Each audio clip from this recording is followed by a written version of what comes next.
Allez. Bonjour à toutes et à tous et bienvenue dans cette minute coaching très spéciale. J'ai l'honneur d'être avec Marie-Isabelle et Olivier. Comment allez-vous? Très Bonjour bien. Alexandre, super, merci. Nickel. Alors, j'ai eu l'honneur de pouvoir vous rencontrer et de participer à ce que vous avez organisé, c'est-à-dire le congrès de l'amour irrésistible, de l'amour puissant. Est-ce que vous pouvez nous en toucher deux mots et après on parlera justement de votre relation que je trouve mais époustouflante si vous l'acceptez. Bon, le congrès de l'amour irrésistible, c'est un congrès dans lequel on propose aux femmes, même s'il y a des hommes qui peuvent venir, mais c'est particulièrement orienté aux femmes, pour qu'elles deviennent les créatrices de leur propre histoire d'amour irrésistible. Et dès qu'on dit amour irrésistible, pour nous, bien sûr, ça parle d'être irrésistible, mais surtout d'apprendre à ne pas se résister à la vie, de vivre la vie sans résistance, de prendre tout ce qu'il y a dans la vie et le mettre de notre côté pour que la vie soit plus fluide. C'est cette histoire d'être plus flexible parce que nous avons expérimenté, Olivier et moi, que moins on fait résistance à la vie, plus la vie est facile et plus on devient irrésistible à nous-mêmes.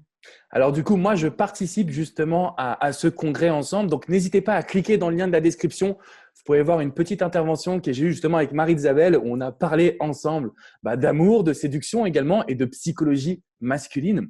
Alors moi, la première chose quand je vois justement votre énergie, votre rencontre, votre amour qui existe entre vous deux, je voulais savoir comment on fait pour ne pas tomber dans l'obsession de l'autre. Comment on fait finalement pour réussir à avoir son âme sœur, son âme jumelle, mais aussi une relation qui est pure et qui est stable.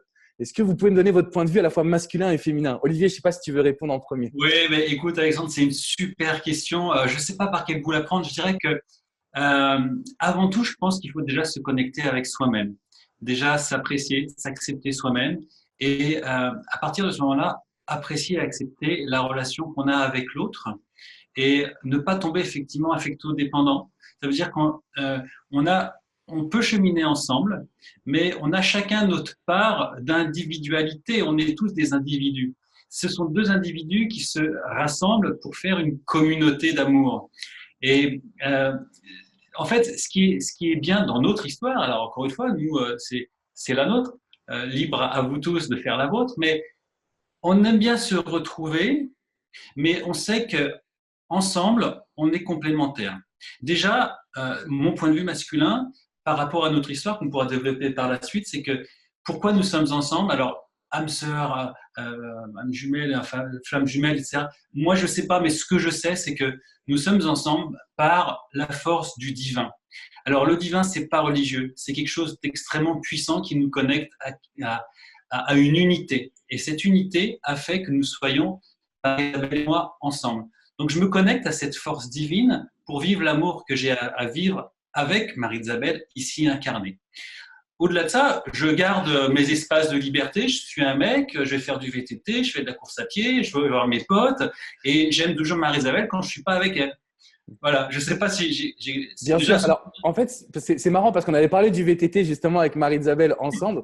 En fait, c'est cette notion de pouvoir conserver ton propre monde et en même temps d'aimer, je dirais, de tout ton être en entier, entre guillemets, Marie-Isabelle. Donc, c'est important quand même d'avoir du temps pour toi en tant qu'homme. Est-ce que c'est la même chose pour toi, Marie-Isabelle? Est-ce qu'en tant que femme, tu as aussi ce besoin de te retrouver ou comment tu trouves finalement ton énergie personnelle? Ça m'a pris 3 ans, hein, D'accord. 3 ans de mariage pour comprendre que j'étais mariée avec lui, mais que Olivier n'était pas mon fournisseur exclusif de bonheur. Tu sais, Intéressant ce terme, je suis mariée fournisseur. avec lui, c'était incroyable parce que je quittais la Colombie, j'ai quitté mon emploi, j'étais vraiment dans un état de fragilité comme femme. J'étais super puissante en Colombie avec mon poste, mes amis, ma langue et mon argent. Et quand j'arrive ici, je me suis trouvée vraiment en fragilité et heureusement, j'étais en couple avec quelqu'un qui était déjà bien ancré sur lui-même que bien sûr, je disais, mais c'est un égoïste. Heureusement, heureusement, parce que c'est ça qui m'a permis, moi, me rendre compte et renégocier chaque fois et me rendre compte que oui, il ne pouvait pas s'occuper des choses qu'il me fallait, moi. Et c'était vraiment incroyable parce que j'avais peur d'être en couple. Je croyais que je n'allais jamais me marier. Ma mère a gardé pendant 2 ans mes meubles en Colombie parce qu'elle attendait, elle disait, mais celle-là, elle ne va pas tenir. J'avais très, très peur d'être en couple parce que je ne voulais pas perdre ma liberté. D'accord. Et je me suis mariée et je voulais m'attacher à lui. Donc, du moment où j'ai compris que je pouvais être le fournisseur officiel de mon bonheur à moi, écoute, je vis une liberté je fais ce que je veux. Et Olivier me suit s'il a envie, s'il n'a pas envie, bon, c'est pas grave, on y va et on y va ensemble. Je le vois s'éclater avec ses amis, ses activités, son bateau. Je le suis dans quelque chose qu'il me propose. C'est un monde qui s'est ouvert à moi, mais c'est son monde à lui. Il a beaucoup de choses auxquelles j'adhère. Il a beaucoup d'autres choses qui lui disent, bah, écoute, chérie, je t'attends ici, mais amuse-toi. Ok, super. Il y a une question qui m'est arrivée par Instagram ce matin. On m'a demandé, Alex, est-ce que tu peux faire une vidéo là-dessus? C'est sur comment on arrive à rester couple quand on travaille ensemble. Parce que je sais que vous avez des projets en commun, justement, notamment avec ce congrès de l'amour irrésistible. Je vous le dis vraiment, les amis, allez voir en dessous. Il y a plein de conférences, plein de personnes hyper intéressantes. Donc, n'hésitez pas à cliquer. C'est entièrement gratuit. Vous avez accès à plein de conférences. Donc, faites-le. Mais alors, comment on fait pour entretenir son couple quand on travaille ensemble? Ça, c'est la question qui m'arrivait sur Instagram tout à l'heure. Bon, encore une belle question. Comment on fait pour entretenir son couple quand on travaille ensemble? Déjà, est-ce qu'on a envie de travailler ensemble? Ça, c'est la base de tout. Parce qu'on peut être effectivement bien en couple, on peut partir le matin très tôt, prendre ses transports en commun et revenir très tard le soir, et puis être en couple sans vraiment connaître l'autre, parce qu'on vit un peu par procuration, comme ça, par épisode. Mais je crois qu'il arrive un moment, si on est bien en couple, encore une fois, c'est pas d'être affecto-dépendant, c'est de se dire, waouh, qu'est-ce qu'on a envie de partager? Alors, Marie-Isabelle le disait tout à l'heure, c'est pas forcément le VTT, moi, c'est pas forcément les soirées salsa qu'elle adore faire, mais c'est de se dire, ouais, il y a peut-être quelque chose de différent qui peut nous unir. Et nous, on s'est retrouvés par rapport à notre histoire, mais aussi par rapport à des points communs fondamentaux, par rapport à comment on voit le monde des affaires, comment on voit nos projections de vie, comment on voit par exemple nos finances. Et en fait, tout ça, ça s'écrit projet. Et le projet, c'est ce qui nous fait arriver à avancer ensemble. Je pense que, encore une fois, c'est pas du tout un jugement, mais si on se lève le matin pour retrouver sa moitié que le soir, le seul projet qu'on puisse avoir, c'est éventuellement changer de maison et prévoir ses vacances de l'été qui suit. Nous, on avait envie de quelque chose de différent, quelque chose de beaucoup plus grand.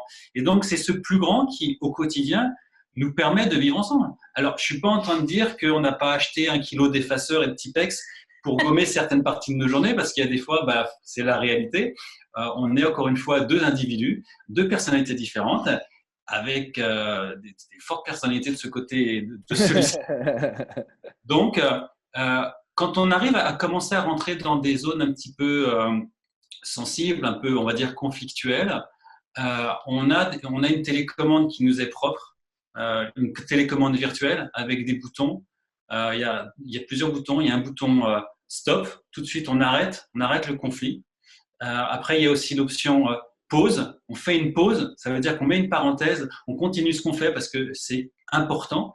Et puis, on reviendra plus tard par rapport à ce qui s'est passé. Et ça nous permet effectivement d'alimenter notre communication de couple et de comprendre pourquoi l'un et ou l'autre a agi de cette manière-là et puis d'évoluer ensemble. Ah, c'est marrant ce concept de télécommande virtuelle. Est-ce que tu l'utilises souvent du coup, Marie-Isabelle, ou pas? Est-ce que toi, tu l'utilises? Oui, ça c'est vraiment important pour nous parce qu'on a des caractères vraiment explosifs. On vient chacun du monde corporatif. Donc, on était tous les 2 cadres de direction. Donc, on a tous les 2 l'habitude de dire hey, tu peux passer ça, finis ça et après tu m'appelles. Et tous les 2, c'est incroyable. Donc, quand on se rencontre tous les 2, on dit hey, tu peux aller faire ça? Quoi? Je t'ai fait quoi, moi? Non, c'est très rigolo. C'est que ce qui est important, je pense, pour travailler ensemble, c'est très beau ce que tu viens de dire, Olivier, c'est se rappeler pourquoi on est ensemble, se rappeler quel est l'objectif de ce travail. Si c'est uniquement alimentaire, si c'est uniquement parce qu'on doit gagner l'argent, je trouve que c'est difficile. Et bosser avec quelqu'un parce qu'il faut payer les comptes.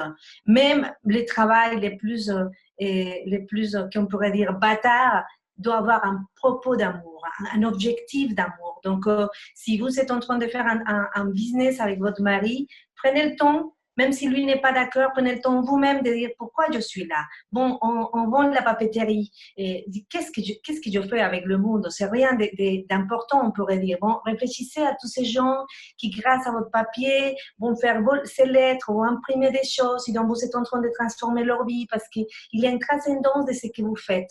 Si on est en couple, déjà c'est très compliqué parce qu'il y a la différence de caractère. Après, les femmes particulièrement avont ces susceptibilités et cette mémoire à long terme qu'heureusement les hommes n'ont pas beaucoup. Donc, et c'est à nous d'apprendre aussi à comprendre qu'il y a des choses qui sont au travail.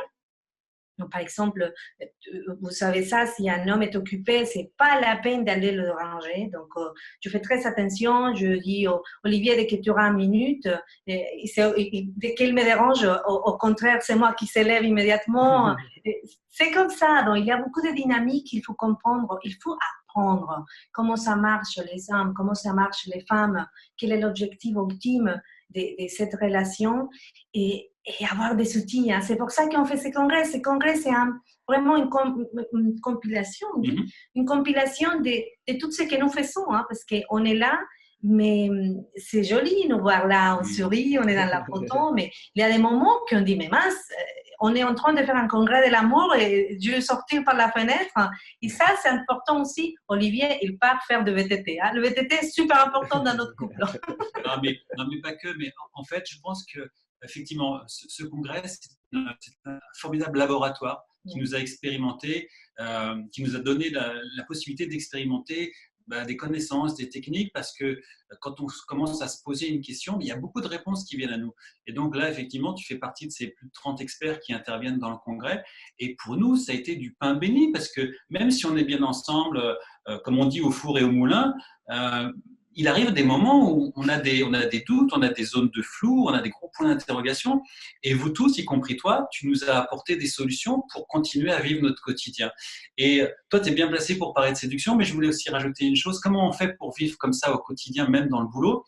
Je pense qu'il ne faut pas oublier de continuer à se séduire l'un et l'autre, même quand on est au boulot. Alors, comment, concrètement, ce serait quoi, si tu peux nous dévoiler ton astuce, Olivier, pour séduire Marie-Isabelle?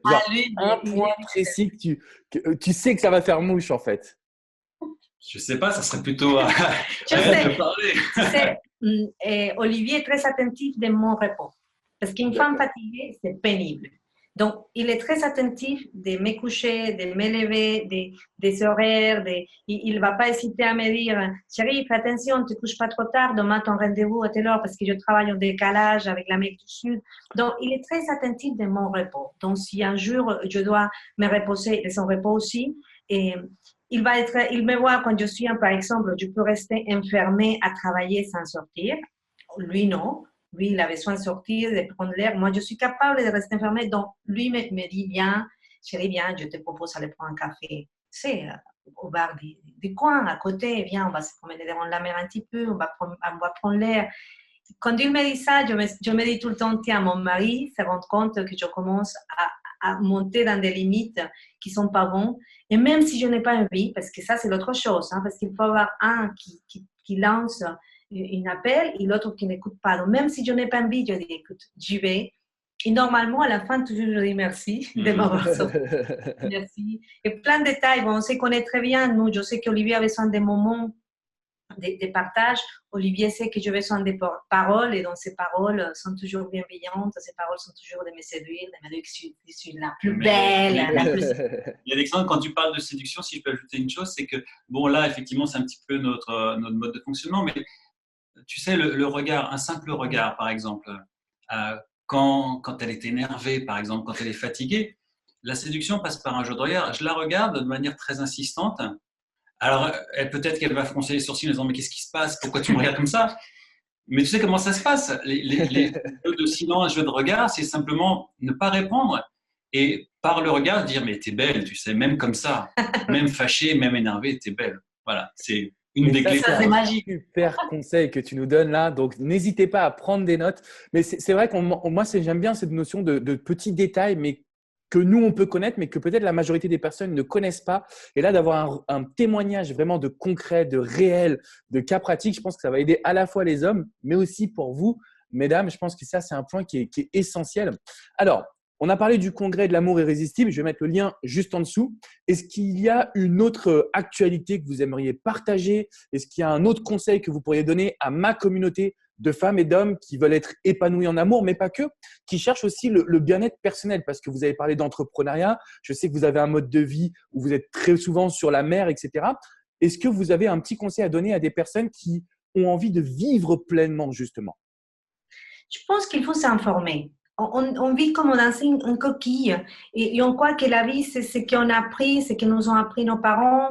Et moi-même, le fait d'être colombienne ou de vivre en Amazonie, quand je suis sortie de ça, j'ai commencé à lire, à chercher l'information. Et tu parlais tout à l'heure de notre vie en couple. C'est tellement important pour nous parce que nous on a vécu une rencontre magique, mais c'était surtout ce qui nous a épatés, ce qui nous a fait grandir, c'est vivre ensemble. C'est pour ça que dans le congrès, on fait tout une phase où on parle les enfants, l'argent, la sexualité, et comment on fait pour vivre en couple. On a parlé aussi de séduction, c'est toi qui es là dans la partie séduction, mais c'est comprendre que séduire, c'est une chose, qu'il faut se préparer avant pour être en couple, qu'il faut se préparer pour séduire, qu'il faut se préparer pour être et vivre avec l'autre, que ce sont des étapes que c'est jamais fini, que c'est ça le côté qui est vraiment sympa, que c'est jamais fini et que c'est l'opportunité tous les jours pour apprendre un peu plus, se connaître un peu plus et explorer le monde, vivre la vie à 100%.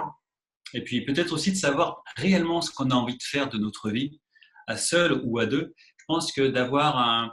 J'aime pas trop parler cahier des charges, ça me renvoie à mes carrières de salarié, mais avoir quand même un objectif, un vision board, de se dire qu'est-ce que j'ai envie de faire de ma life dans 6 mois, dans 1 an. Et ça, c'est ce qui nous fait avancer. Parce que si nos projets, il y a nos futurs. Merci beaucoup en tout cas à vous deux. C'était un énorme plaisir de vous avoir avec moi. Je vais renseigner des informations juste en dessous de la vidéo, mais comment vous joindre, comment participer au Congrès de l'amour. Bon, j'ai dit le lien juste en dessous. Est-ce qu'il y a une autre actualité que vous vouliez partager peut-être, ou une chaîne YouTube ou un contenu sur Internet? Oui, nous sommes tous partout comme Olivier et Marie-Isabelle. Et Amour irrésistible, vous cherchez Amour irrésistible, vous allez trouver nos pages Facebook. On est en plein congrès, on va être là. Il y a des experts de tout le monde. C'est vraiment une rencontre merveilleuse ce qu'on est en train de faire. Et faites attention, l'amour est toujours là, l'amour est toujours disponible, mais des fois, on n'a pas la bonne cuillère de le manger. Et ça, c'est vraiment dommage. Merci Marie-Isabelle. Merci aussi à toi Olivier du coup. C'était un plaisir vraiment de vous avoir sur cette chaîne YouTube. On vous donne rendez-vous pour le congrès de l'amour irrésistible. Moi-même, je vais aller aussi m'inscrire pour regarder les autres conférences. Je vous dis à très bientôt. Et puis, si vous avez aimé cette vidéo, mettez un petit pouce bleu. N'hésitez pas à la partager à tous vos amis, à toutes vos amies également. Et je vous dis à très bientôt pour une prochaine minute coaching. Merci les amis. À bientôt.